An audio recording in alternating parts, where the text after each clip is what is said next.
Bom dia, pessoal. Começando então nosso curso de criação de website. Nossa primeira aula é hoje. Espero que seja a primeira de muitas. Com certeza nós vamos passar grandes momentos juntos, cada um sempre aprendendo com o outro, dando sempre o melhor. E vamos começar agora com a nossa aula de hoje, que é o mundo conectado. Então bora lá. Então, nosso conteúdo programado para hoje vai ser história da internet, protocolos, arquitetura da internet e agora sim, HTML e CSS, que é realmente o que a gente quer falar, né? Então, lembrando que esse curso, hoje na nossa aula a gente vai contar um pouco da história da internet e o que eu quero deixar claro é que a gente vai passar pela história, né? Conhecer um pouco como aconteceu para a gente entender como que é hoje. Mas a gente não vai se apegar a conceitos tão profundos assim da história, particularidades. É mais para a gente conseguir ter um entendimento mesmo e fortalecer as nossas bases, né? Porque se a gente entender como foi, como surgiu, a gente consegue estar mais tranquilo na hora de entender como as coisas são hoje. Então vamos embora. História da internet. Então vamos lá. A internet, ela nasceu... Na verdade, a precursora da internet foi a ARPANET. Então, a ARPANET ela foi criada pelo governo dos Estados Unidos durante a Guerra Fria, né, na década de 70. Então, 1970. 1970 para agora são 30 anos, 40 anos. 40 anos só que existiu, que começou a ARPANET, que foi o primeiro projeto que daria ali o surgimento a realmente o que a gente conhece hoje como internet. Então, a ARPANET ela foi criada para garantir a segurança e a disponibilidade dos dados que eram enviados e recebidos das bases militares dos Estados Unidos contra os ataques da União Soviética, porque os Estados Unidos ele tinha medo que essas informações fossem interceptadas, né, pela União Soviética, e assim, se a União Soviética conhecesse os próximos movimentos do exército, eles acabariam ali podendo perder a guerra. Então, esse projeto foi justamente para conseguir evitar isso.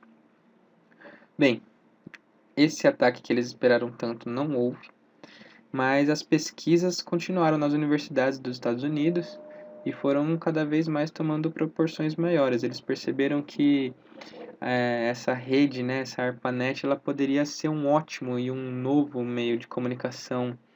E então eles investiram muito ali e continuaram o projeto, continuaram as pesquisas e agora vamos ver o que acontece depois. Vamos lá. Então, após esse aumento de redes conectadas, foi realizada uma divisão em dois grupos. Um chamado MILNET, usado pelos militares, e outro seria a ARPANET, de acesso aberto para as novas pesquisas. Significa o que? A gente, na época, como ele foi criado por uma questão militar, então existia a rede que era conectada, ela foi dividida em duas redes, porque uma rede continuou sendo para a parte militar e outra rede foi para que as pesquisas, né, pudessem ser realizadas e pudessem ser incrementadas e tudo mais. Então foi criado duas redes, uma era fechada para o exército e a outra era aberta. O protocolo de comunicação, um protocolo de comunicação é como se fosse uma linguagem. Então a gente já tenta entender aqui que é um protocolo, né? Então, na época, quando a ARPANET nasceu, era esse NCP, que é Network Control Protocol. Mas o que é um protocolo, né? O que significa isso? Então, vamos pensar assim, a gente tem uma rede, né? Uma rede é algo que eu consigo estabelecer uma comunicação entre dois computadores. Então, vocês estão assistindo pela internet, porque a internet está conectada, e vocês estão acessando esse vídeo na internet, então estão acessando outra máquina e essa outra máquina que possui o vídeo. Então é uma comunicação. E em uma comunicação a gente sempre tem uma linguagem. Na nossa comunicação a gente tem o português, o inglês, o francês, o espanhol. No computador, essa, digamos, linguagem, é o que a gente chama de protocolo de comunicação. É como uma máquina consegue entender o que a outra está falando. Então, isso que é um protocolo. E o protocolo usado na época é o NCP. Mas, com o aumento das universidades que foram se interessando e com o aumento de todos essa pesquisa, né, da rede, da internet, na ARPANET, esse protocolo ele se tornou um pouco insuficiente. É a mesma coisa como era a comunicação nos tempos antigos. Eles eram os desenhos rupestres lá, né, dos homens da caverna. Então eles desenhavam, mas aquilo você não conseguia ter uma boa comunicação do que realmente eles estavam querendo dizer, né? Você consegue ter uma ideia, mas não realmente. E as primeiras línguas também tinham poucas palavras, poucos substantivos, né? As línguas mais antigas, mais primitivas. Então, e as línguas foram evoluindo até hoje a gente consegue se expressar um pouco melhor através das palavras, mas que ainda vai continuar ainda também nessa evolução. Então, por essa deficiência do protocolo NCP, ele foi substituído pelo protocolo TCP/IP, que ele consegue controlar melhor essa comunicação. Ele é uma comunicação mais robusta, eu consigo fazer mais coisas. Como assim, né? Fazer mais coisas. Então, um exemplo é esse.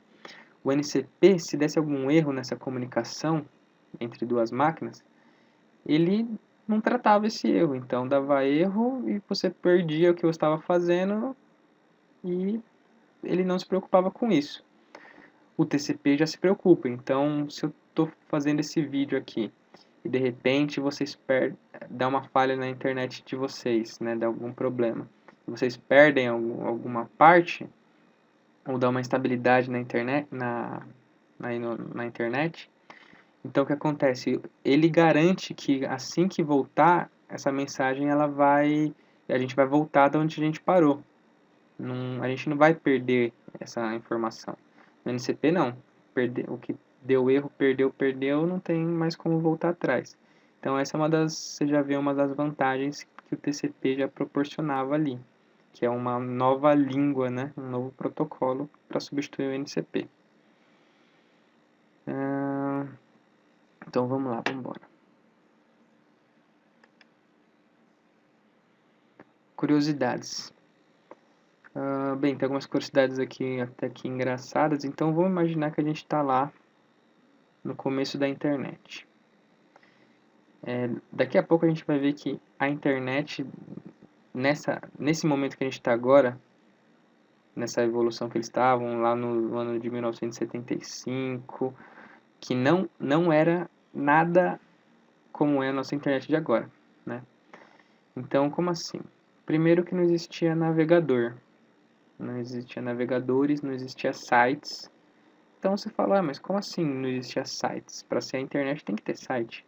Não. Então aí a gente já vê que a internet ela é um meio de comunicação, ela é algo físico também, né? Ela é o que possibilita essa comunicação. O site é uma outra coisa, o site ele foi criado depois, os navegadores depois também. Aí você pensa, tudo bem, é uma coisa física, mas como então que eles se comunicavam? Bem, eu também pensei nisso e daí eu lembrei, hoje a gente tem milhares de celulares aí mandando mensagens, né, instantâneas, os chats pelos celulares, o WhatsApp, o Hangout. Então são vários aplicativos que não tem browser, são aplicativos, eles estão na internet e a gente está se comunicando através da internet usando os aplicativos.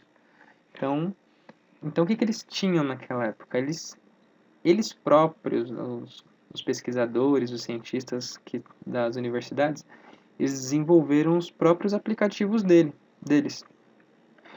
E aí eles conseguiam se comunicar com isso. Com os próprios aplicativos que eles criaram, não por sites, pelo que a gente realmente conhece como site hoje, né?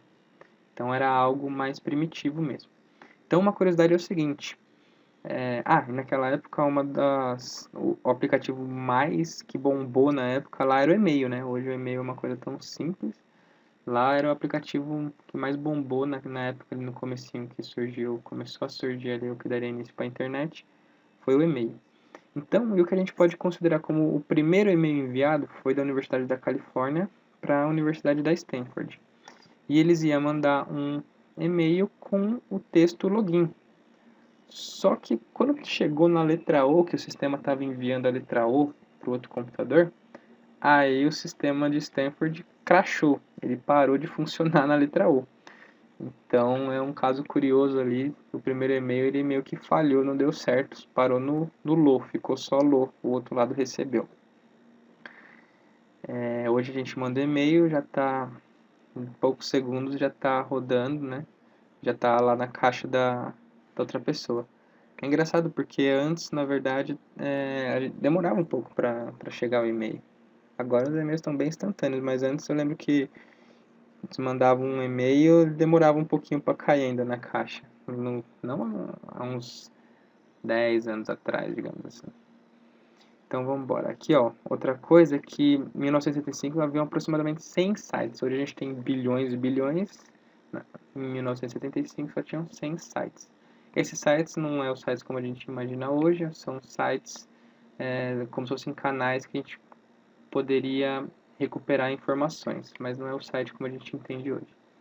Bem, depois de um ano, em 1976, a Rainha Elizabeth, ela mandou o primeiro e-mail dela, então ela participou dessa era aí.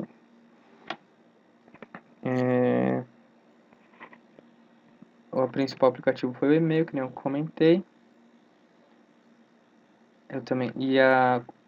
Os navegadores, né? O browser que a gente conhece como os sites hoje mesmo, que é isso, a gente dá o nome de www, né? Que é o World Wide Web, que é essa parte aqui. Então, ele só foi criado em 1991.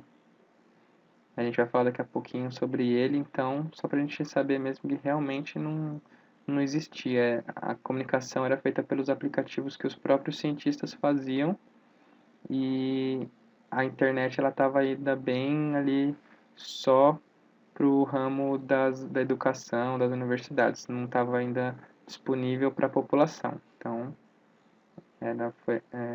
as pessoas ainda não tinham acesso à internet.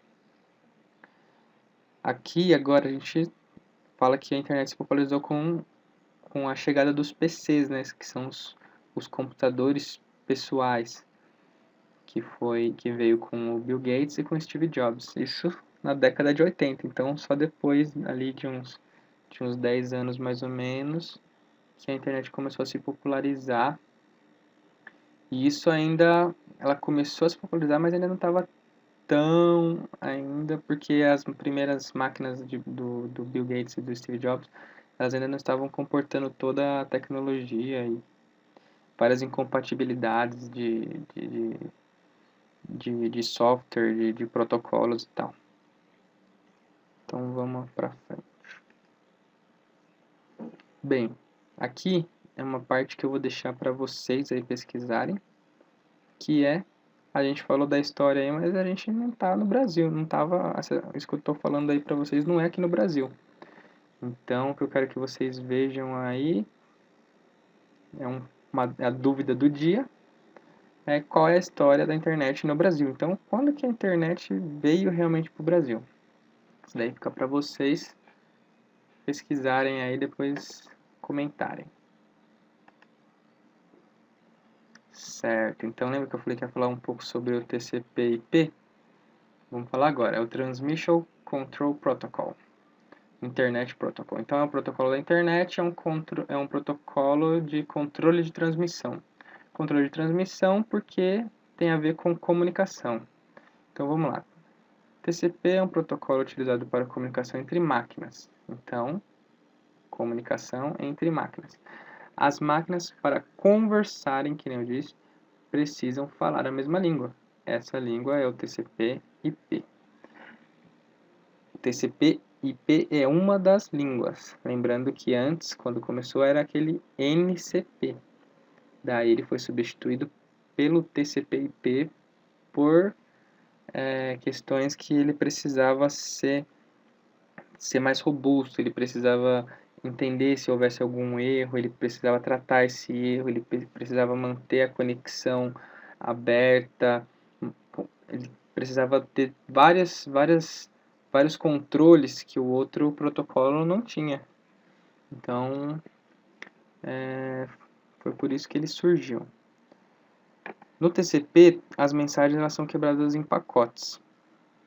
Então, quando a gente tem uma mensagem e envia para alguém na internet, a gente tem sempre o conceito de pacote. Um pacote, vamos supor que eu tenho uma mensagem lá, um e-mail, né? E um e-mail ele tem, vamos supor que eu fui lá e estava inspirado de ter 1000 palavras. Então essas 1000 palavras, elas são quebradas em pacotes, e esses pacotes vão sendo enviados para o destinatário, para quem está solicitando essa informação ou para quem a gente está enviando essa informação. Então, esses pacotes, o TCP, ele trata tudo isso, ele trata de... E quando a gente manda esses pacotes, por questões da nossa infraestrutura, esses pacotes eles podem chegar numa ordem errada. Então, vamos supor, eu mandei o começo do meu texto lá da minha carta, e depois eu mandei um outro pacote ao meio, outro pacote ao final. E vamos supor que o final chegou antes e o começo foi pro meio e o meio foi pro final. Então, pô, bagunçou tudo. E agora? Se eu quebrei um pacote, como que eu vou tratar isso? Aí que entra de novo o nosso papel do nosso protocolo. Então, o TCP/IP ele garante que as mensagens, que os pacotes são enviados com sucesso e que quando eles chegam lá no destinatário, as mensagens elas são elas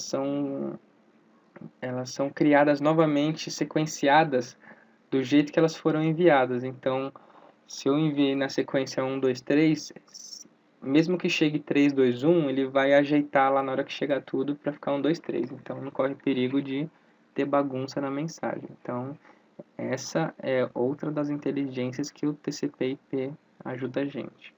Isso entre outras. Então, vamos passar. DNS. Então, vamos lá. No início da internet, haviam poucas máquinas na rede. E todas as máquinas, elas eram das universidades que a gente conversou. E eles tinham um arquivo de texto que mapeava todos os computadores que faziam parte daquela rede. Então, tinha um arquivinho TXT lá, com o nome de todos os computadores que faziam parte da rede. Então, eles sabiam quando eu estou mandando para quando estou mandando para Califórnia, quando estou mandando para Stanford, quando estou mandando para Harvard, tem tudo mapeado num arquivinho de texto. Só que aconteceu. Com o passar do tempo, das pesquisas e outras redes foram sendo criadas. Então, chegou a ter um momento ali de ter mais de 1000 redes, né? Então, essas redes, muitos computadores estavam conectados nelas.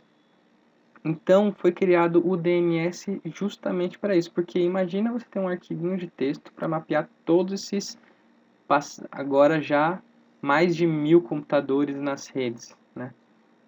Então, como que você vai conseguir saber isso, ter tudo isso em um arquivinho TXT? Então, o DNS entra aí. Ele é um serviço que controla isso. Mas qual que é a ideia do DNS? Ele pega o endereço IP dos computadores e a gente consegue... Um exemplo bem claro é quando a gente vai acessar um site. Então, vamos lá, eu nunca coloco o IP do Google lá no meu browser quando eu vou acessar. Eu sempre coloco google.com.br. E aí o servidor de DNS ele traduz esse texto e ele converte isso para o endereço IP. E aí sim ele consegue fazer a chamada lá para a máquina do servidor onde está o site da Google. Então o DNS ele serve para isso, para ele identificar o endereço IP através de um texto. É isso que ele faz. Então eu tenho um texto, ele identifica qual que é o IP dessa máquina e envia a solicitação para ela. Então, eu vou mostrar um pouquinho para vocês, só para vocês entenderem melhor isso, porque às vezes pode parecer um pouco confuso. Então, como que eu vou mostrar isso para vocês? Vamos lá.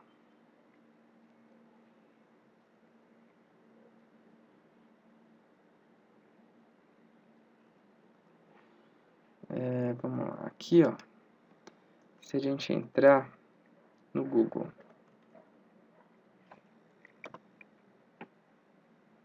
certo? Então o que eu fiz aqui? Eu entrei no Google, entrou no Google, que maravilha, né? Mas o DNS a gente nem percebe que ele fez alguma coisa, né? Mas ele fez. O que ele fez? Ele pegou esse texto aqui, transformou no IP e fez a requisição para o IP correto, onde está lá o site do Google. Como assim? Não entendi ainda. Vamos lá. A gente tem um aqui, ó. Se a gente entrar no CMD, que é o prompt lá do DOS, tem um comandinho que chama ping. A gente consegue pingar um servidor, ou um site, ou o nome de uma máquina. O que é pingar? Pingar é ver se a máquina tá, se a gente consegue acessar essa máquina, se a gente está conseguindo ter acesso. Se a minha máquina, agora o meu notebook, ele consegue tá conseguindo acessar esse site ou esse servidor. Então, bem, a gente entrou pelo browser, a gente conseguiu. Então, na teoria tem que pingar aqui, vamos ver. Então, ó, tá vendo? Ó? Quando ele dá essas informaçõezinhas aqui, ó, a resposta, quando tem isso, é porque deu certo. Aqui ele fala algumas coisas de tempo, bytes e tal. Mas o que a gente quer aqui, ó. Olha aqui, ó, o DNS é isso. Ele transformou esse texto aqui, ó, Google, tananã, para 173.94.118.31. Então, esse daqui é o endereço IP. Toda máquina na internet, ela ganha um endereço IP e é um endereço IP único. Então, esse endereço IP é único na internet. E todas as máquinas ganham, todas sem exceção, ganham IP quando entram na internet. Agora, o que a gente vai fazer? Eu vou colocar aqui, ó, 173.194, vamos fazer o seguinte. 173.194, 118.31.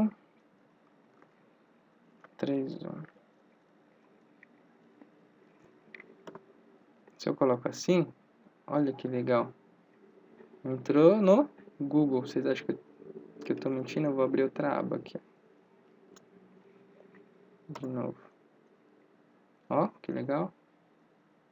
Nossa, que maravilha. Então é isso que o DNS faz. Ele já faz para você. Porque imagina você conseguir gravar o nome de todos os sites. Você falar, entra no Facebook aí, facebook.com. Você vai falar, não, entra no Facebook aí, é no 174.192.847.21. Então, possível, né? Então é bem mais fácil com o texto. E o DNS ele surgiu justamente para isso.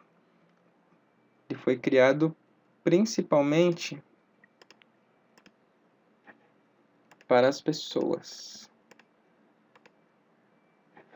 Foi criado principalmente para o uso das pessoas e não das máquinas. Então tá certo. Vamos. O RI. O RI, elas são os textos que identificam um recurso na internet. Um recurso, ele pode ser um site, uma imagem, um arquivo, um áudio, um vídeo. Então pode ser qualquer. Isso é o nome que a gente dá de recurso. Então, quando vocês ouvirem a palavra recurso, é isso. Pode ser uma imagem, um site, um arquivo, pode ser qualquer coisa. As URIs elas podem ser classificadas como URN ou URL. A URN seria a identificação de um item, enquanto a URL nos dá um método para o encontrar. Então, ó, as URIs podem ser estruturadas da seguinte maneira: protocolo, máquina, o caminho, o recurso. É igual quando a gente acabou de acessar aqui o Google.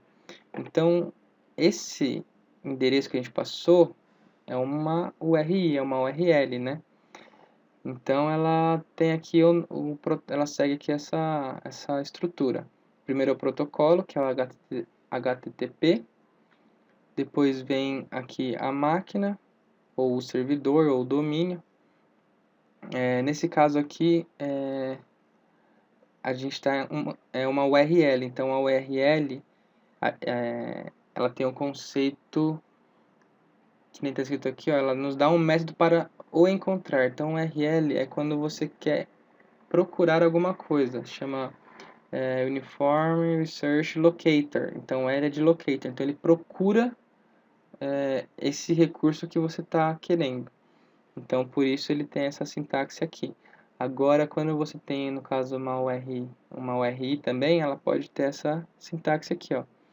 Nesse caso aqui, cai igualzinho. Então, se você jogar no seu browser File, você está falando que é um arquivo, que ele está nessa máquina, que está nesse caminho aqui, e o nome do arquivo é esse. Então, se você jogar isso daqui lá no seu browser também, é um caminho único. Então, o URI e o URL é isso. É como se fosse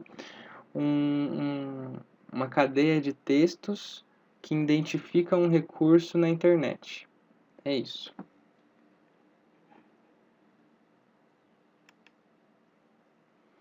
Agora chegou o nosso www. Então agora nós já avançamos aqui, ó. Será 1970, 75, nós avançamos aqui uns 20 anos. Então teve muita coisa nesse tempo, né? E aí teve um rapaz que ele pensou assim, meu, tá muito difícil compartilhar as coisas aqui nessa internet. Tá muito difícil, eu não consigo, eu tenho que ficar criando meus aplicativozinhos. Toda hora que eu quero fazer alguma coisa, mandar uma imagem, mandar um e-mail, eu tenho que ter um meu aplicativo, tá muito complicado. Então o que esse rapaz fez? Foi o Berners-Lee. Ele usou duas ideias que já haviam sido pensadas por outras pessoas e ele falou para essas pessoas da ideia dele, de juntar as duas e fazer o www. Mas eles não ligaram, né? Não quiseram, então ele falou, meu, eu vou implementar eu mesmo. Então, ele surgiu com a necessidade de facilitar o compartilhamento dos arquivos, imagens, áudio, vídeo, etc. de forma fácil e padronizada. Então, o que é esse www? Esse rapaz, ele chegou lá um dia e falou, meu, eu vou criar todo uma linguagem que vai utilizar um protocolo de comunicação também, baseado no TCP/IP, e eu vou conseguir compartilhar arquivos, vídeos, áudios de uma forma fácil. Então foi aí que ele criou o www. Ele criou os navegadores, nesse momento, assim que ele criou isso, ele já cria os navegadores. Ele cria a linguagem HTML, que é o que os navegadores interpretam e conseguem também jogar para a gente. E ele criou a parte que você hospeda o seu site, onde você hospeda o seu site, que é o servidor web, que a gente vai falar mais para frente, não nessa aula. Então, o protocolo de comunicação que o www utiliza é o HTTP ou HTTPS. Esses são os principais, tá? E esses dois estão dentro do TCP/IP, esses protocolos, eles fazem parte do TCP/IP. Então, o S ali no final do HTTP é Secure, que significa que é uma conexão segura. Então, ele cria um canal de criptografia, um túnel, onde tudo que é passado ali dentro é criptografado, assinado por um certificado, e esse certificado é só quem está fazendo a solicitação que consegue criptografar essa informação e só o servidor onde está hospedado consegue decifrar essa informação. Então é um protocolo para segurança, para que ninguém intercepte essa mensagem também e consiga fazer alguma coisa de bem ou de mal, né? A ideia é não conseguir interceptar, e se conseguir, não conseguir decifrar essa mensagem, é algo que vai estar criptografado.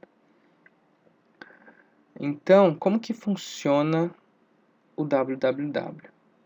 Vamos lá, essa parte é importante. Então, tudo começa a partir de uma URL. Então, eu tenho uma URL, que é o quê? A URL está procurando um recurso na internet. No caso, um site, ou um arquivo, ou uma imagem. Então, o que eu faço?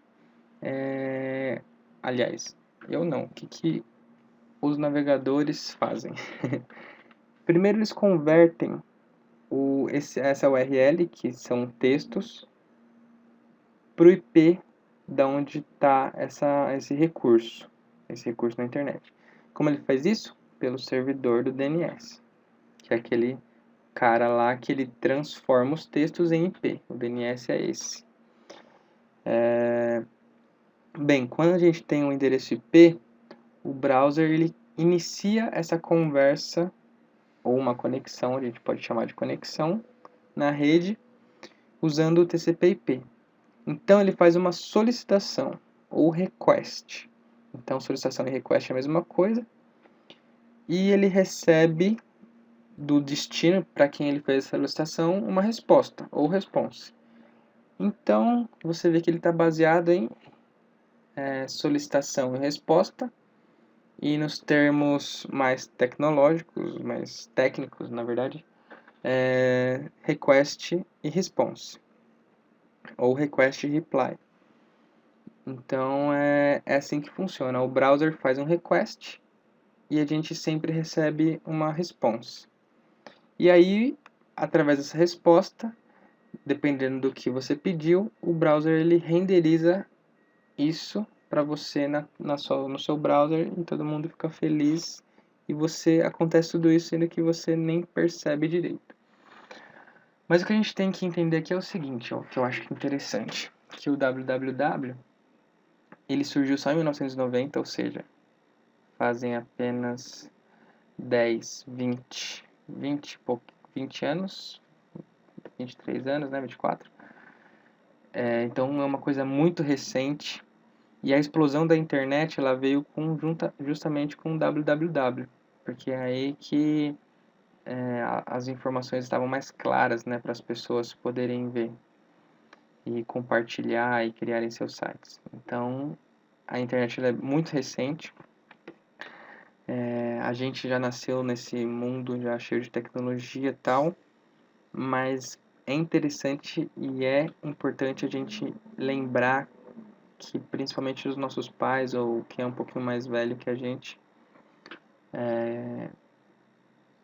que eles pegaram esse começo, então eles sabem que as coisas não eram como é hoje. Hoje as crianças já nascem, elas já sabem, para elas é como se sempre existiu. A internet parece que ela faz parte do nosso dia a dia. Então, antes não, a internet ela não fazia parte do dia a dia das pessoas. Hoje é tudo internet, é tudo site, é tudo celular. E há 20 anos atrás, aliás, há 20 anos atrás, 23 anos, né? Já não era assim. Então, quem tem mais de 23 anos já não já pegou essa parte, digamos, não tecnológica, e essa parte um pouco fora ainda do que a gente conhece hoje do mundo, que está tudo baseado em tecnologia, baseado na internet, baseado em coisas conectadas. Tudo conectado é um mundo conectado, é o nosso tema da nossa aula. Então, o que eu queria mostrar aqui para vocês é essa questão do request e reply. Isso é uma coisa muito bacana e é uma coisa que não faz muito tempo que eu vi, e quem trabalha com web tem precisa saber disso, precisa de entender como os browsers conversam, o que está sendo solicitado, o que está sendo recebido, quais os códigos de erro, quais os códigos que estão sendo comunicados, o que acontece quando eu faço requisição, porque quando você faz uma requisição existe um acordo entre o seu browser e o servidor onde o site está hospedado. Então o seu site, o seu navegador ele fala assim, ó, eu entendo tal coisa, eu entendo isso, e eu quero que você me dá esse recurso aqui. E aí o servidor ele olha assim e ele fala, beleza, isso daqui eu consigo te dar, isso aqui eu também entendo, e eu vou te dar então assim. Daí eles falam, beleza, então toma a sua resposta. Então é assim que funciona a conversa. É uma solicitação e uma resposta, um request reply, request response. Agora vamos entender direito como que é isso, que parece que está tudo bagunçado, mas é isso mesmo. Vamos lá. Então, olha que interessante. Para nossa aula aqui, daqui a pouco a gente vai fazer isso daqui e vai fazer um negócio mais bonito ainda, na verdade. Então, esse aqui é um exemplo que a gente vai fazer daqui a pouco, que é o Hello World.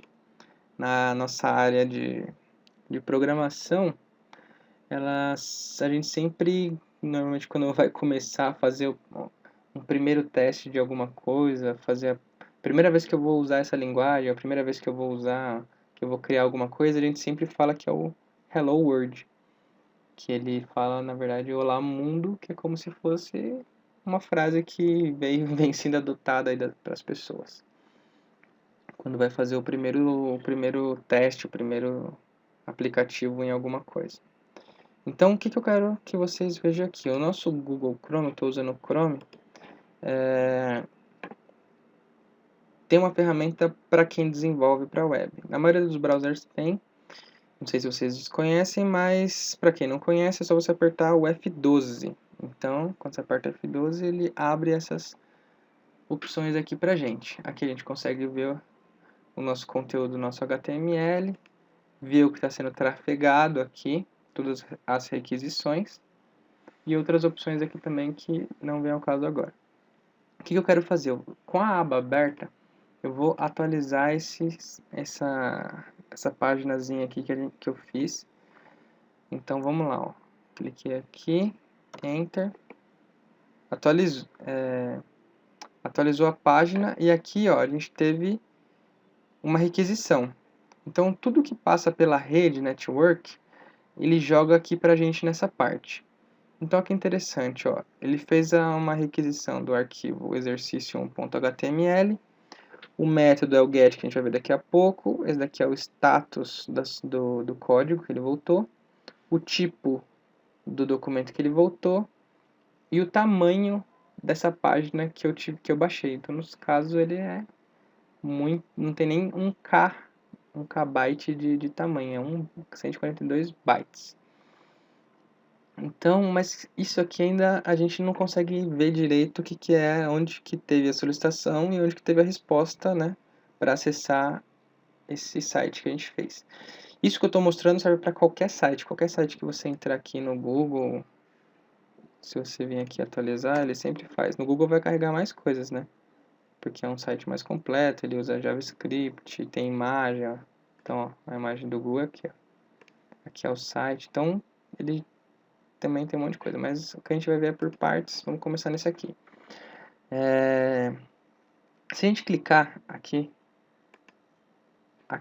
que vem aqui a nossa parte mais importante que a gente tem que conhecer.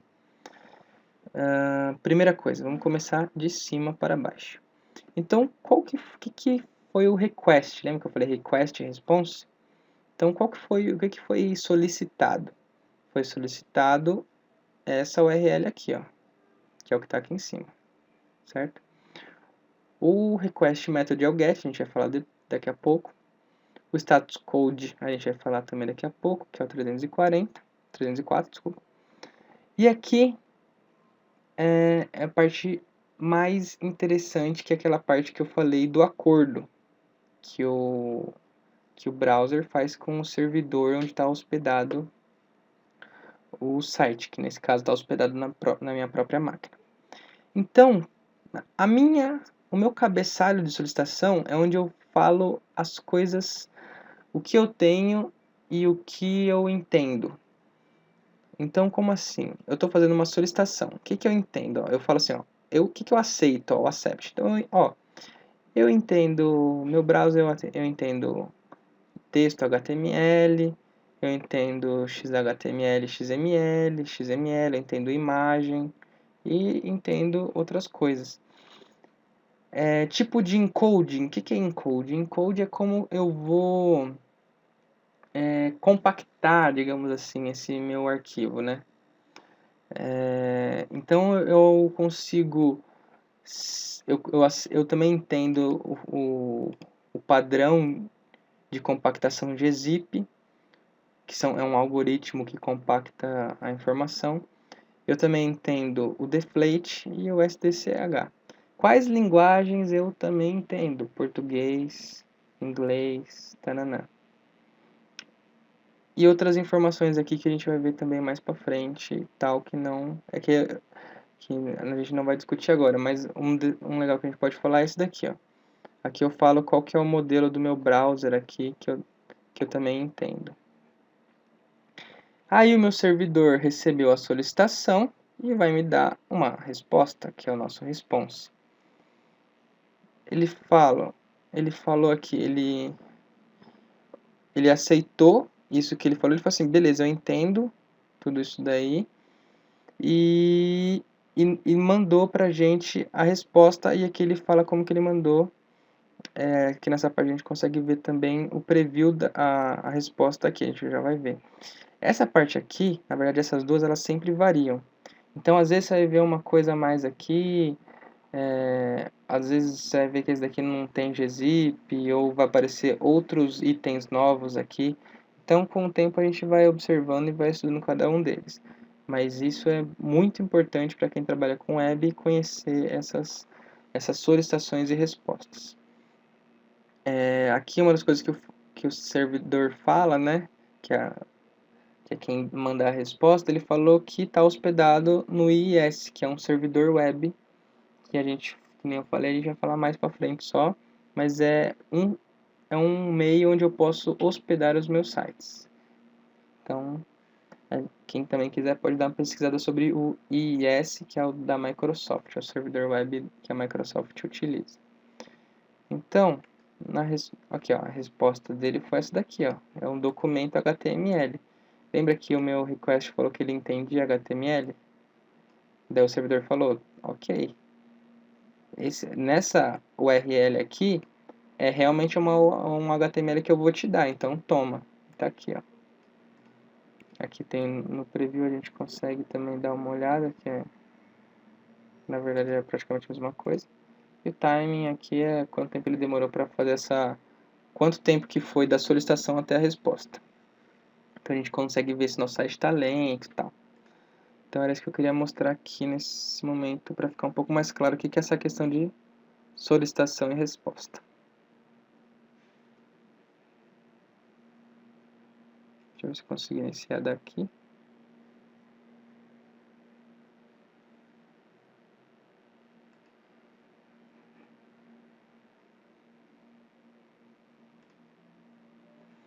Consegui, então, certo. Agora a gente vai falar um pouquinho sobre o HTTP. Bem, o protocolo HTTP ele é utilizado pelo www, como a gente falou, e ele utiliza esse modelo cliente-servidor, que é tudo que a gente falou agora de request response. Aqui, na verdade, eu estou falando um pouco sobre o que vocês acabaram de ver, que é o browser fazendo uma solicitação para o servidor, e a resposta, uma coisa que a gente viu lá era a resposta, no caso a resposta do nosso era o 304. Aqui eu estou dando um exemplo só do 200 e do 500. A parte do 300,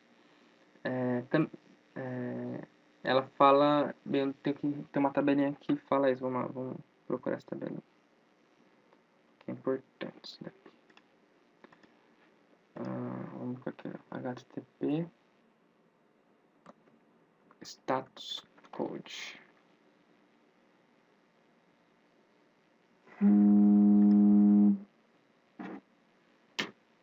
Então, aqui ó, tudo que começa com 1 é só informação. Tudo que começa com 2 é porque deu certo, tá tudo ok. O que começa com 3 é redirecionamento. Se for 4 ou 5 é porque já deu algum erro. Então, se tivesse dado algum erro aqui, a gente não teria conseguido carregar o nosso site. Deixa eu ver se eu consigo fazer ele parar de funcionar aqui. Ó. Esse daqui é a cara do IS. Vou tentar parar o servidor. E ver o que acontece aqui. Acho que só vai dar fora do ar.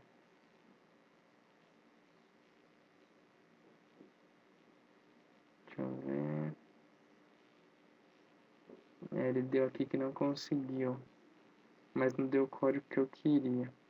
Deixa eu ver aqui. Eu vou subir de novo. Vou colocar um recurso que não existe, que seria o 2. Aqui, ó. Então, que legal. Lembra que a gente viu aqui que tudo começa com 4 e com 5 é erro? 4 é erro no cliente. 5 é quando... cliente é o que? O browser. E 5 é quando dá erro no servidor, que é o servidor web, que é quem está hospedando esse site. Então, aqui a gente viu, ó, como eu coloquei um recurso que não existe, ele me deu um código 404, not found. Então esse código fala que é um erro de cliente falando que eu pedi uma coisa que não existe. Então essa é a importância que a gente precisa ter para que a gente tenha uma base sólida para a gente conseguir entender o que está acontecendo quando a gente está desenvolvendo o nosso site.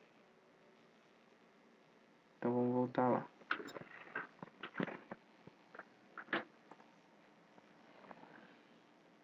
Bem, então aqui é os exemplos dos códigos. Que nem eu falei, tem uma negociação. Toda a situação tem o cabeçalho e o corpo. O cabeçalho é aquela parte dos headers que vocês viram, request headers e response headers. O corpo, dependendo do que você está pedindo, se está pedindo um site, lá um HTML, então retorna HTML. Se você estiver pedindo uma imagem.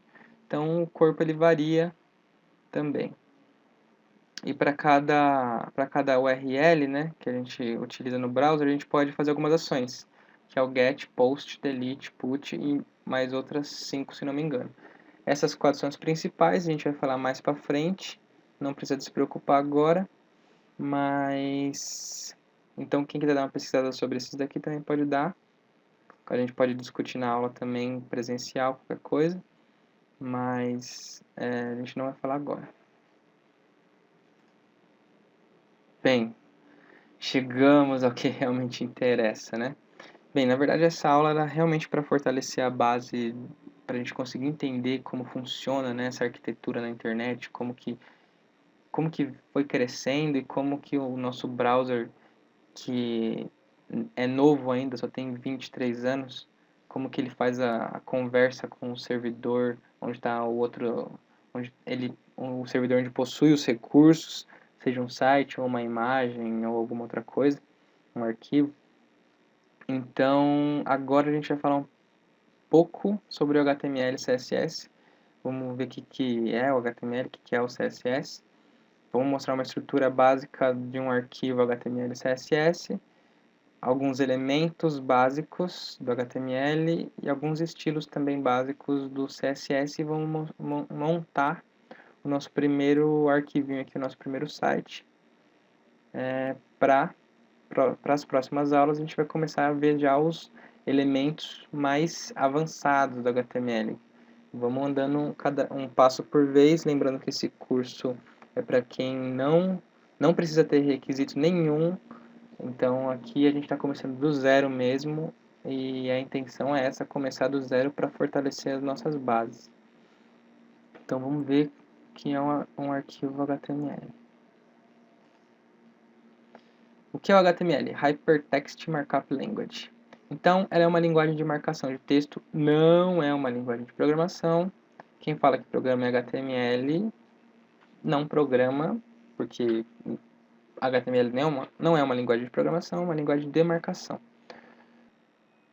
Como a gente falou, ela é utilizada no www como padrão para visualização e compartilhamento de arquivos.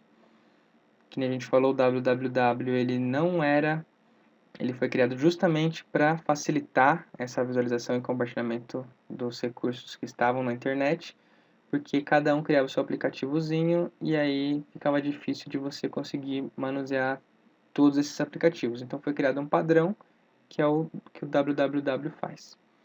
Então ele foi criado junto com o www em 1990 e hoje ele é mantido e organizado, quando existe algum tipo de... As pesquisas ainda continuam, por isso que ele vai avançando. Hoje a gente está no HTML5 e elas são mantidas por esse órgão que é o W3C.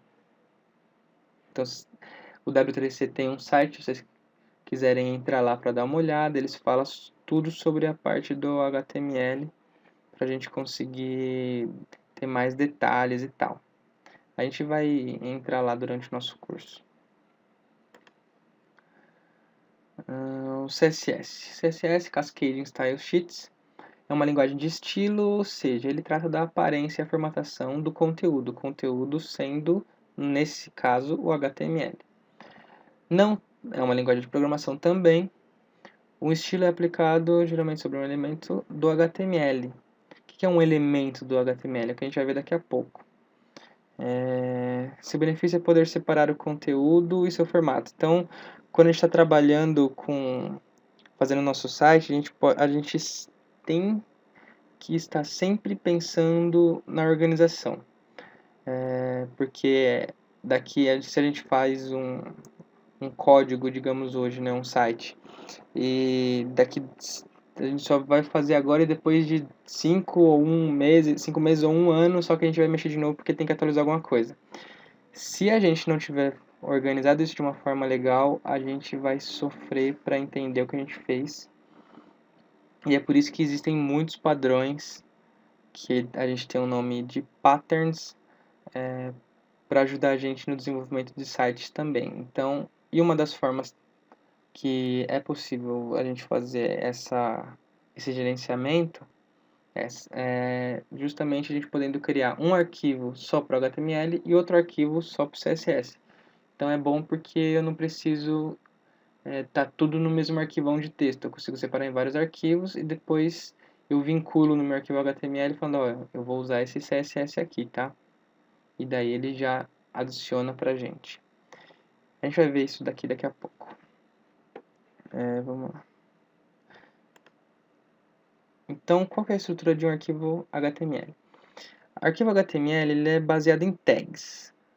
Uma tag, ela sempre tem essa sintaxe. Ela tem alguma coisa aqui no meio, mas ela sempre começa com menor e maior, tem alguma coisa aqui no meio. Isso é o início da tag. E isso daqui é o encerramento da tag. Então, você vê que a diferença é ter uma barra. Aqui a gente vê, ó, HTML normal e fechando com a barra aqui. Então, aqui a gente colocou as principais tags do HTML para você conseguir criar o seu site, mesmo que vazio, mas essas são as principais tags. E uma tag ela pode estar dentro de outra tag. Que é esse caso aqui, a tag HTML, a tag header está dentro da tag HTML. A tag HTML ela tem a tag header e tem a tag body.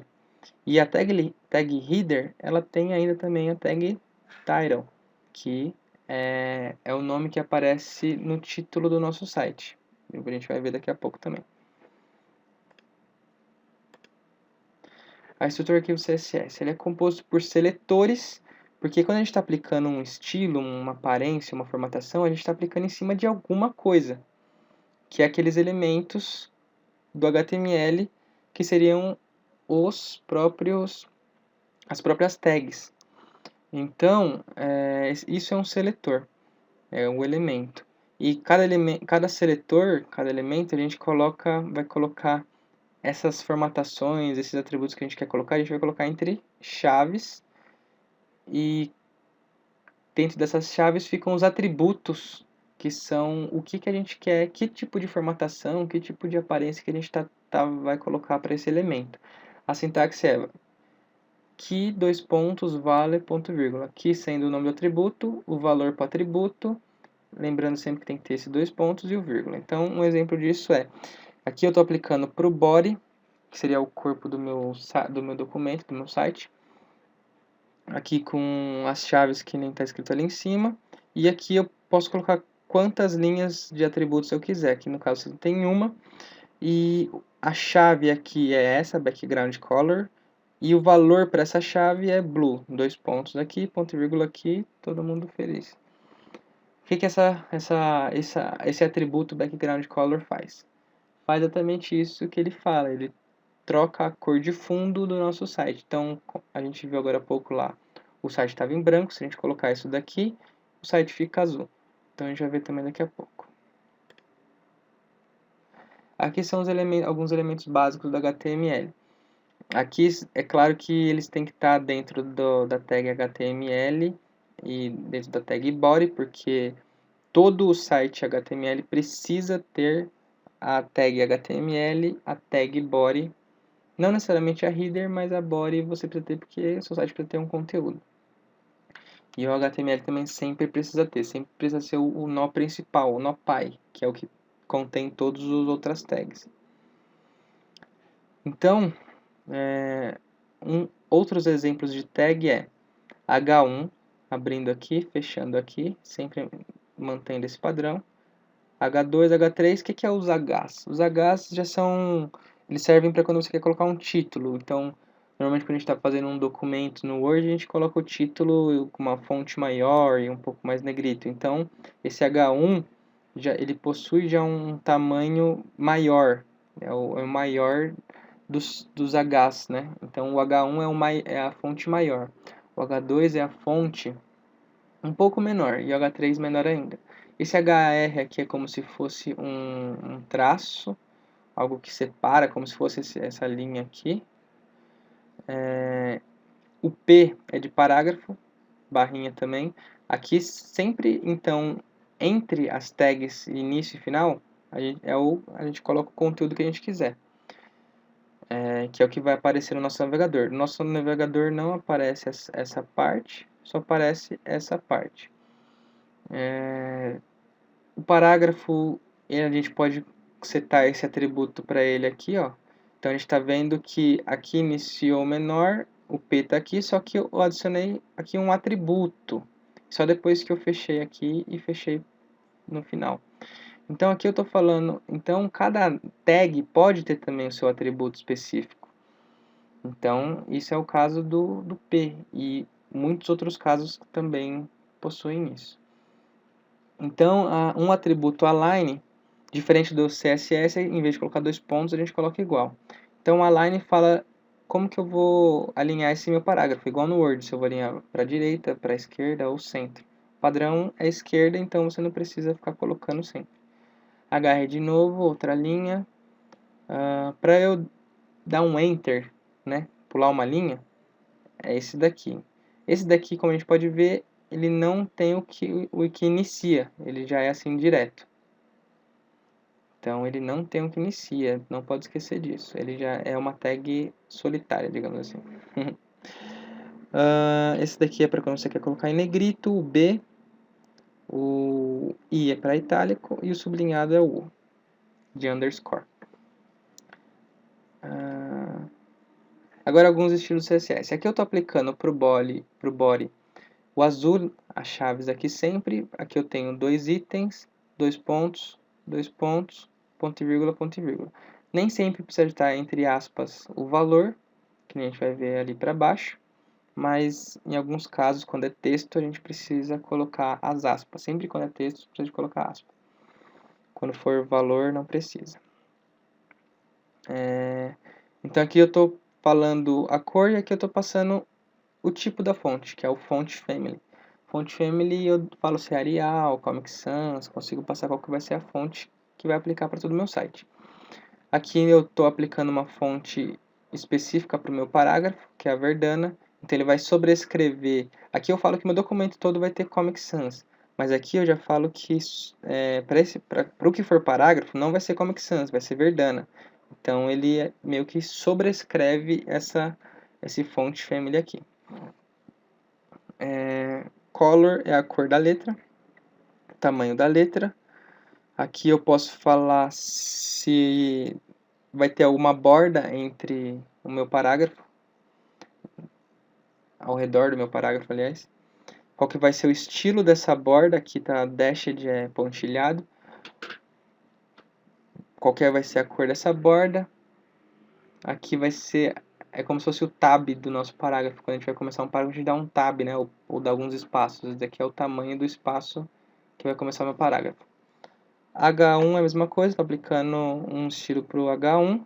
Então lembrando que aqui, ó, eu posso aplicar para vários elementos. Cada seletor é um elemento entre a chave, entre chaves. Então aqui eu estou falando que tudo que eu usar lá no meu HTML H1 eu vou deixar tudo maiúsculo. Então, mesmo se eu digitar lá minúsculo, ele vai colocar maiúsculo. Espaçamento entre as letras, alinhamento também eu posso colocar. E esse text decoration também, que é um atributo que a gente coloca para os textos, que aqui é overline, ele passa um traço no meio da palavra. Então, esses aqui são alguns tipos básicos, vamos fazer um exemplozinho agora. Aqui são as fontes de pesquisa, para quem estiver interessado. Eu dei uma pesquisada, na minha pesquisa, o que eu utilizei para criar essa apresentação foram esses links, e talvez mais algum que eu tenha passado, mas os principais foram esses. Então tá tudo aí para quem quiser também dar uma olhada depois. Bastante da Wikipedia. Aqui o do W3C, que nem a gente tinha comentado, então aqui a gente consegue ver a evolução lá do HTML do www. Então acabou a nossa apresentação. O que a gente vai fazer agora é um exemplo. E está chegando o fim da nossa aula, acho que já passou bastante tempo, né? Vamos lá. Aqui eu vou usar o Sublime, tá, gente? Por que eu vou usar o Sublime? Porque ele é levinho, não é pesado, dá pra trabalhar legal, mas eu ainda tô vendo se eu acho algum outro mais bacana, mas por enquanto eu vou usar o Sublime. Então o que que é?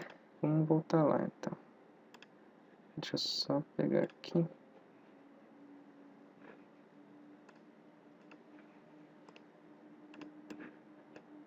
Certo. Então aqui está o nosso Sublime. Eu acho que vocês estão enxergando. Se não estiverem, agora estão. Então, vamos tirar F12, que não importa muito pra gente mais agora. Hello World. Então aqui está o nosso Hello World. Primeira coisa, curso website aula 1. É o title. Então tá aqui, ó, curso website aula 1. Vamos tirar o 1? Vamos. Tirei. Não pode salvar. Ótimo, ele não deixa salvar. Então o que eu vou fazer? Eu vou abrir...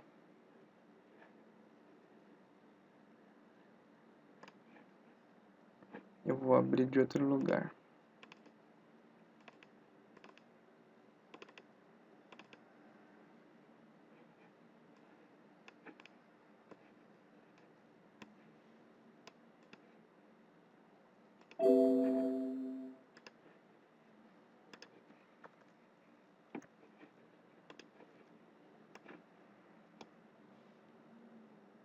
Então, tirei o 1.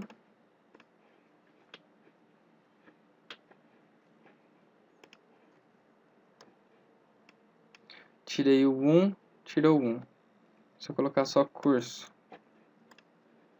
venho aqui, só curso. Então, dentro do head, é o nosso cabeçalho. Um dos itens do nosso head é o title, que é justamente esse cara aqui. A gente vai ver outras opções, outros atributos, outras tags que ficam dentro do head, mas por enquanto a gente vai ver essa. Então, o que eu vou fazer aqui? Ó? Vou pegar justamente aquilo que a gente está fazendo lá. Então, eu tenho HTML, fechei o HTML.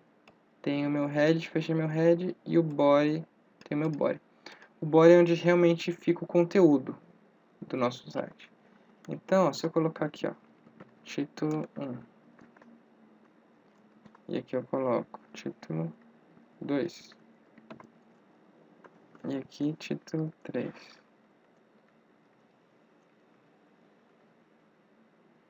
Então, salvei. Então, tá vendo? Ó? O H1 é maior, H2 é menor, H3 menor ainda. HR é a linha. Parágrafo. Esse é um parágrafo sem acento.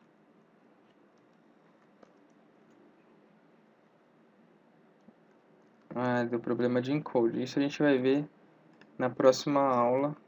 Não vamos falar sobre isso agora. Então aqui a gente tirou o acento, deu certo. A gente pode colocar o encoding. Ele é como se fosse... para algumas línguas, vamos supor, para a língua chinesa, eles usam símbolos, né? Então o encode é como se fosse isso, é como esse texto ele vai ser mostrado para a pessoa que tá abrindo o browser. Então isso a gente vai falar numa próxima aula, mas se eu colocar aqui, se eu não me engano, meta char7 utf8.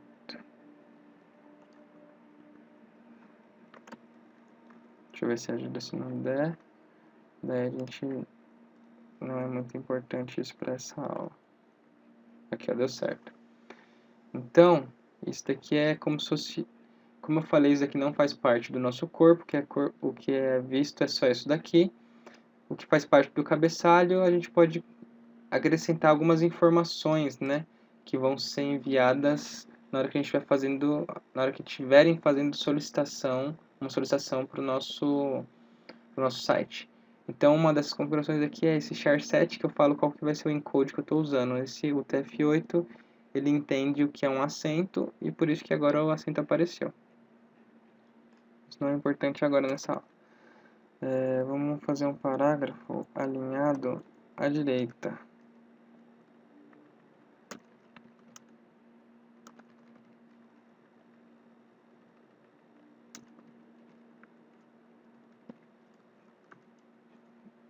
Então, tá alinhado aqui à direita. Então, quem não gosta de inglês vai ter que começar a gostar, porque a gente só usa inglês aqui. Legal, acabou? Não, não acabou. Vamos fazer agora, aplicar um CSS para esse nosso site bonito aqui.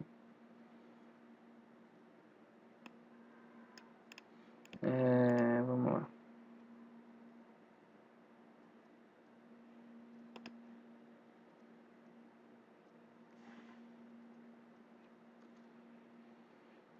Então a gente cria outro arquivo. Esse arquivo a gente salva ele como estilo.css. Eu vou falar que o meu P font family vai ser Verdana. E o meu body, o meu font family vai ser Arial.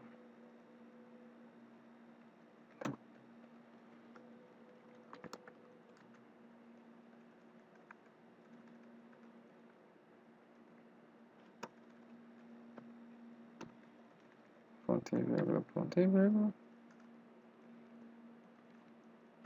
O tamanho da minha letra vai ser 10px. A cor, deixa sem cor. Vou aplicar a cor pro H1. Color vai ser blue. Então, eu criei dois arquivos, só que eu preciso vincular esses arquivos um com o outro, porque por enquanto eles não se entendem. Se eu atualizar aqui, ó, não tem nada. Como eu faço isso? Eu venho aqui, dentro do head também, eu coloco style,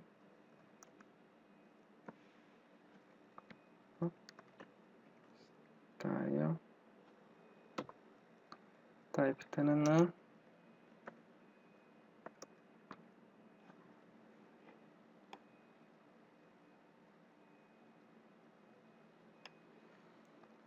Se não me engano é isso. Se não for, a gente dá uma pesquisada rapidinho. Estilo.css.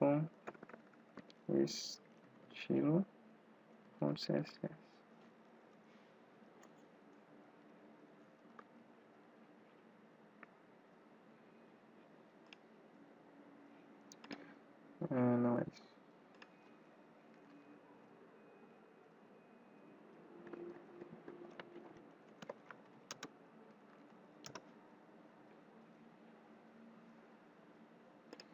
Então o Google sempre vai ser o nosso melhor amigo, tá? Link. Então isso daqui. Ó, o cara usou o mesmo nome que a gente. Então eu passei aqui. E agora quando eu atualizar aqui, ele mudou para azul. Aqui eu tenho Verdana, aqui eu tenho Arial. Então ele aplicou, eu faço vínculos utilizando esta tag link com esses três atributos. Falando que eu estou linkando neste meu HTML um arquivo que é stylesheet, que é um CSS. O conteúdo dele é texto no formato CSS. E o nome dele é esse, o caminho dele é esse. Que no caso, como está no mesmo nível de pasta, então não tem problema. Está no mesmo nível de pasta. Se tivesse outra pasta, a gente colocaria o nome da pasta barra nome do arquivo. Bem, pessoal, primeira aula é isso. Acho que foi até exceder um pouco o tempo aí, mas eu espero que vocês tenham gostado. E qualquer dúvida pode mandar e-mail, pode comentar e a gente vai conversando. É isso aí, abração, até a próxima, até aula presencial, na verdade. Falou, galerinha, abração, tchau, tchau.